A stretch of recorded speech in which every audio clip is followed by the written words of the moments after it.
Здравствуйте, с вами передача «Акценты», я Николай Борисов. Сегодня у нас в гостях Мария Петровна Петрова. Она является директором регионального республиканского центра «Юные якутяне». Здравствуйте, Мария Петровна. Добрый день.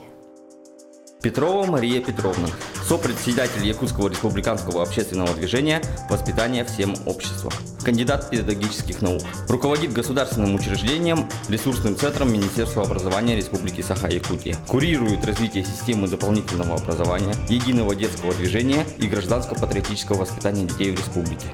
В этом году Центр «Юные якутяне» получил особый статус. Что это означает? Это довольно-таки большое событие. Ну, мы являемся республиканским ресурсным центром. И так как являемся операторами приоритетного проекта «Доступное дополнительное образование для детей», соответственно, по всей России сейчас создаются региональные модельные центры дополнительного образования. Этот статус, он ко многому обязывает.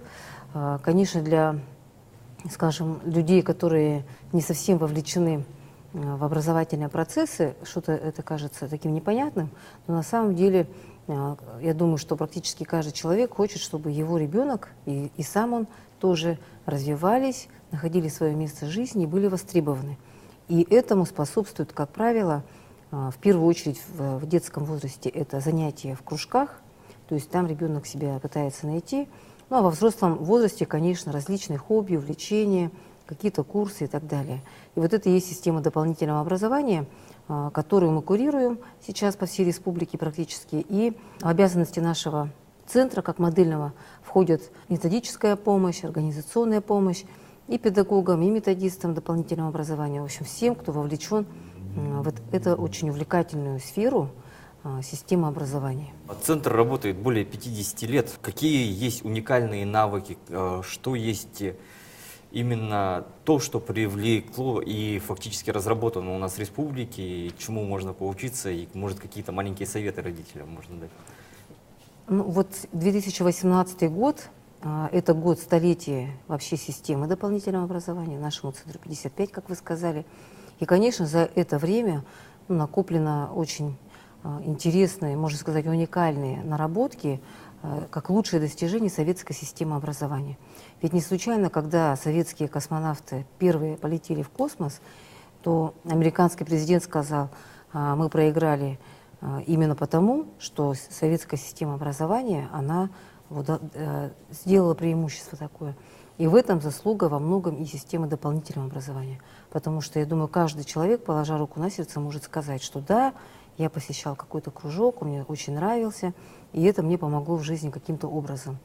И, конечно же, вот эта традиция, она является уникальной, потому что вот сколько, допустим, я ездила и частным образом, и какие-то стажировки в разные страны, то нигде мы не видели вот именно такую систему, причем чтобы она была бесплатной для детей. Даже в коммунистическом Китае эта система, она платная и достаточно такая дорогая, не очень доступная.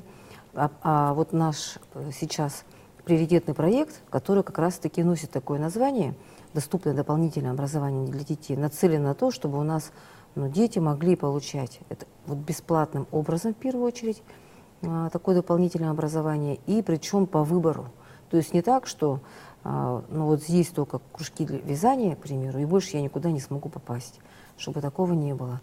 Поэтому такой вот подход, он требует, конечно, не просто как бы нашпиговать педагогами там, каждое учреждение, а он требует пересмотра вообще подходов. И вот одним из шагов было введение персонифицированного финансирования дополнительного образования. Да, это очень интересная система. Расскажите, в чем ее новаторство, в чем она заключается? Ну, вот 2 года наша республика в числе 9 пилотных регионов внедряла эту систему персонифицированного финансирования. Если в прошлом году это начал город Якутск и был действительно пионером, то в этом году присоединилось еще 26 улусов. И здесь речь идет о том, что в дополнительное образование ребенок приходит с неким сертификатом, на котором лежат, скажем так, виртуальные деньги от муниципалитета. Это примерная стоимость занятий дополнительным образованием в течение года. И ребенок, выбирая программу дополнительного образования, она заранее, то есть кружок, говоря по-простому, да, обязательно программа этого кружка, она должна быть сертифицированной, то есть проверка качества идет условий, содержания. И выбирая среди этих программ, он, соответственно, приносит и деньги вот на этот кружок, тому учреждению, куда он записался. И интерес этой модели в том, что эти деньги могут прийти не только в учреждения муниципальные, но и в негосударственные. И в городе Якутске удалось это сделать, что несколько негосударственников у них есть, которые как раз-таки благодаря вот такой системе сертификатов имеют стабильные группы, которые детей приходят, и, соответственно, если разница в стоимости сертификата возникает, то родители просто доплачивают. Но согласитесь, что это в любом случае более доступно, получается, негосударственное образование, чем если бы они сами все полностью платили. Но тоже касается и по муниципальным учреждениям. Вот буквально на прошлой неделе мы провели межрегиональную конференцию, на которой каждый район отчитался о проделанной работе, анализ провели, плюсы и минусы озвучивали. Ну, был такой серьезный профессиональный разговор, рассмотрение со всех углов. Ну и было отмечено в качестве плюсов то, что действительно повышается качество. Действительно ориентация идет на выбор детей и родителей. Не просто там, какой педагог в наличии имеется, вот такой кружок мы и проведем. Потому что педагогу хочется, то и будем проводить. Это же не совсем правильно. А здесь идет именно ориентация уже на то, что хотят дети и родители.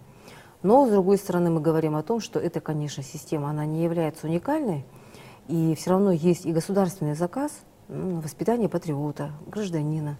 Понятно, что родители и дети, они не побегут на такие направления прям широким фронтом, да, и вот как раз вот Червопчинский улус тоже отмечал, что, например, у них оказались востребованные кружки технического направления, а на фольклор, на прикладное творчество записалось уже гораздо меньше детей.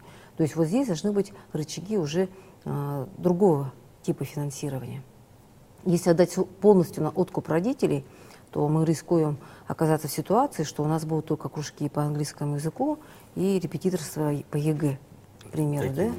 Да, да. Но мы же говорим о том, что система образования – это именно воспитание будущего гражданина, поэтому обязательно, конечно, такое развивающее, патриотическое воспитание мы должны у себя сохранять, потому что это действительно помогает нам. Ну и плюс еще мы говорим о том, что для родителей здесь интерес есть, что, конечно, ориентация на их интересы, уже желание более осознанного педагогов сохранять интерес ребенка к его кружку. И без сомнения это, конечно, плюсы. Другой вопрос, что есть ограничения в том, что эта система очень хороша там, где есть много детей, во-первых, и есть определенная конкурентная среда. Вот, например, в Якутске и в городах для этого идеальные условия, потому что у нас здесь и негосударственный сектор развивается, вот, и, конечно, есть выбор учреждений дополнительного образования. А там, где, например, по всему улусу всего 500-800 детей, ну, там, скорее всего, конечно, у нас будет сохраняться только персонифицированный учет детей. Это тоже очень важный аспект, на него раньше не обращали внимания. И получалось так, что какой-то ребенок записывается на 8 кружков, как в стихотворении Агнии Барто, а какому-то ребенку уже места не хватает, потому что все забито вот такими активными детьми. И получается, и как правило, это дети группы риска. Наша задача, чтобы каждый ребенок, вне зависимости от активности, от платежеспособности, имел возможность записаться на кружок. И чтобы ему было место именно по его интересам, а не потому, что осталось. Вот поэтому вот персонифицированный учет тоже для нас важен, чтобы видеть каждого ребенка, как он это, куда он пошел. Сейчас это все возможно, потому что у нас есть и система «Сетевой город», информационная система, где, в общем-то, можно увидеть каждого ребенка. Единственный вопрос, что, конечно, нагрузка немножко возрастает на организаторов образования, но я думаю, что это вопрос решаемый, и просто надо немножко привыкнуть вот к этому. Ну и потом еще, конечно, многие годы дополнительное образование было несколько на периферии сознания управленцев. И сейчас, когда в приоритете, в центре внимания оказалось дополнительное образование, то не всем, конечно, муниципальным управленческим командам было легко на это дело реагировать. И внедрить вообще. Да, но мы это все встряхнули, внедрили. И вот мы увидели вот за 2 года работы, что на самом деле наши педагоги большие молодцы. Они все работают и хотят действительно развиваться, меняться. здесь был вызов прежде всего управленческий. Насколько наши менеджеры не только от образования, но и финансисты, экономисты могут быстро реагировать и, главное, работать проектным способом. Как раз о чем нам и говорят вышестоящие структуры, да, что надо работать именно проектно, то есть оперативно, мобильно и результативно. Вот это был вызов, и я считаю, что республика, ну и муниципалитеты, конечно же, хорошо на этот вызов отреагировали. Отлично. К концу года, наверное, принято подводить какие-то итоги, и вообще, насколько у нас развита система дополнительного образования, вот какие цифры у нас есть. Я точно знаю, что 62% вот как раз детей, которые попали или в трудную жизненную ситуацию, они охвачены досугом. Остальные дети, сколько детей, сколько у нас может быть вообще работает НКО, может у нас сколько досуговых предприятий вообще по республике. Было бы очень интересно это узнать, потому что мало кто знает. Ну, чисто досуговых организаций сколько вот сказать не могу, потому что это сфера нелицензируемая, и вы можете видеть даже по объявлениям, что их довольно-таки много, ну, во всяком случае, в городах. Вот. А именно по дополнительному образованию это требует лицензирования. И опять же, один из плюсов персонификации, что появилось желание у тех, кто в тени находится, все-таки лицензировать свою работу и стать именно действительно учреждением дополнительного образования. Ну, в целом, по цифрам, да, на самом деле, статистика вещь лукавая. У нас, если смотреть на федеральную статистику, то свыше 73% детей охвачено дополнительным образованием. Но другой вопрос, что вот как это считается, поэтому эти цифры, они не являются бесспорными. Сейчас мы проводим отдельную работу с учреждениями, с УЛУСами о том, чтобы вот считать именно не потому, сколько услуг дополнительного образования предоставлено. То есть учреждение же так считает, не по фамилии, а вот именно считать по каждому ребенку. Вот, поэтому это требует пересмотра нормативной базы. Ну, эта работа проводится и на федеральном уровне сейчас. Вот. Но мы видим, наверное, с вами и среди своего окружения, и в УЛУСах, что наши дети на самом деле охвачены дополнительным образованием, но по максимуму, потому что у нас очень большой спектр.